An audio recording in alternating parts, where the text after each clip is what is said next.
Hello and welcome to this video. In it we've got two laser levels, the Parkside Performance PKLLP A1 and the Huepar W04CG, which is one of their so-called 4D laser levels. Now, stop writing your angry comments for a second and hear me out. Yes, I know the Parkside is about half the price, but on the other hand, the Huepar probably has twice as many features. So, in this video, I won't tell you which one to buy. Instead, I'll show you what they're both capable of, and then you'll tell me in the comments which one you prefer and why. So, do we have a deal then? Okay, let's get started. So, full disclosure time. Well, I bought the Parkside with my own money. The Huepar, on the other hand, was sent to me free of charge. But as you know, I don't do affiliate sales, and the reviews are not paid for. So I try my best to be as honest as possible, even though some products are sent in for a review free of charge. So let's start off with the Parkside laser, which can be bought as a full kit. That's a laser, 120-volt Parkside Performance battery, and a charger for about €140. Or if you've already got loads of Parkside batteries lying around, you can get just the laser for about €100. And because it's part of the Parkside Performance line, you also get a 5-year warranty. As for the build quality, it feels good but not amazing. I honestly expected these colored parts to be metal, but unfortunately they're made of plastic. That said, I do really like the base. It has a clip and it's also magnetic. It feels solid and stable, and it's probably the most premium feeling part of the whole unit. Now then, let's talk about the Huepar, which you can also buy in different configurations. But the basic kit always comes with a battery, since you're unlikely to already own a Huepar battery. First impressions, well, the build quality of the laser itself feels a lot more premium than the Parkside, which makes sense really, given the price difference. Plastic parts on the Parkside are metal on this one. And you even get a full display on the front. The battery system is clever too. You don't need a dedicated charger because it charges via USB-C. I think a thank you to Huepar is in order for this, because some other brands would have invented their own connector for this. The Huepar also comes with a base, which is fine, it's functional and solid, but honestly, the Parkside base feels just slightly better made. And one final note, the Huepar also has a 5-year warranty, however, it only covers the laser itself, not the battery or accessories. They get a 2-year warranty. Alright, batteries in, and let's power them on. So, both lasers are self-leveling, but that's where the big differences begin. The Huepar has 4 lines, whereas the Parkside only has 3. The Huepar has a built-in display, and the Parkside doesn't. And check this out. The Huepar has a built-in motorized rotation system, which you can control from the top buttons, the included remote, or even from the Huepar app.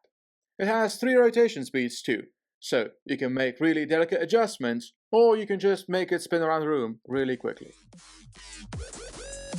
And while it might sound like a novelty, it really isn't. Imagine you're up on a ladder for a second, and instead of climbing up and down it, or yelling at someone by the laser, you can just use the remote. For me, that's a game changer. And unfortunately for Parkside fans, this feature just isn't there for you. So maybe invest in a megaphone. Both lasers have apps, but what you can do with them is a bit different. The Parkside app wants you to make an account so you can change the brightness and turn the lines on or off. The Huepar app you can use without having to give up half your personal information, and it does basically the same thing, but it also lets you control rotation direction and speed. Personally though, I'd still rather use a remote than fiddle with an app.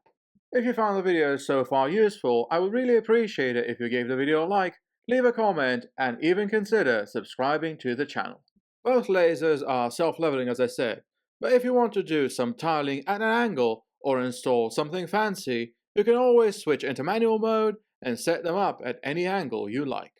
With the Huepar though, it keeps flashing every so often to remind you it's not level.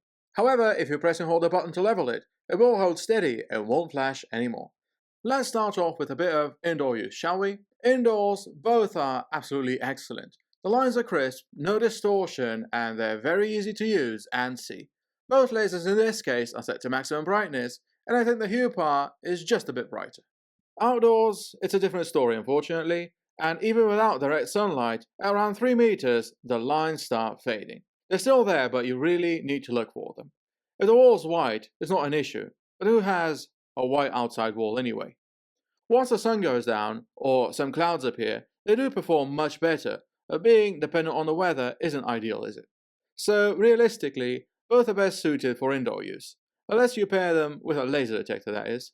And now, back indoors, because this needs to be said as well. And just to give you an idea, the lasers are about a meter away from the wall and about 2.5 meters away from the ceiling. So, as I was saying, don't expect miracles if you're working in a very well lit setting. You'll still see the lines, however, at times they will be hard to spot, no matter the laser you go for. Ideally, go easy on the lighting, or if anyone has experience with those special glasses for these sorts of lasers, leave a comment down below and let us all know if, well, they do anything. Now, another extra feature the Huepar has that might come in handy for some is the second horizontal line that is closer to the floor. That could be handy for tiling or other precision jobs, but just to be clear, the distance between the two lines is fixed. You cannot adjust it. Now, let's have a look at the boxes and see what I did there. I saved you the useless unboxing at the start. So, Parkside gives you a blow-molded plastic case, which I bet most of you really like. And there also is a target in there and the charger as well, since I bought the full kit. Huepar also give you a plastic case. However, rather disappointingly, it comes with foam cutouts inside. And honestly, I'm just not a huge fan of all this. I guess it is possible that it provides more protection to a laser, but it just doesn't suit the premium feel of it all. And it especially doesn't suit the price. You do get some accessories in here, such as this mini lifting table for the laser, a target, and some cables and so on.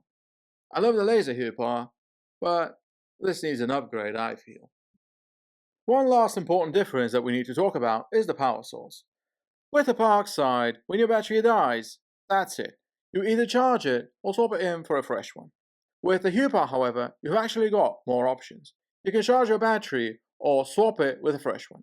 And assuming you've only got one battery, you can buy a second one for about €30, or just plug in a standard USB-C cable into a laser and keep it powered directly.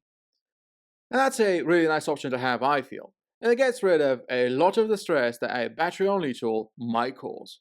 So that's basically everything covered now.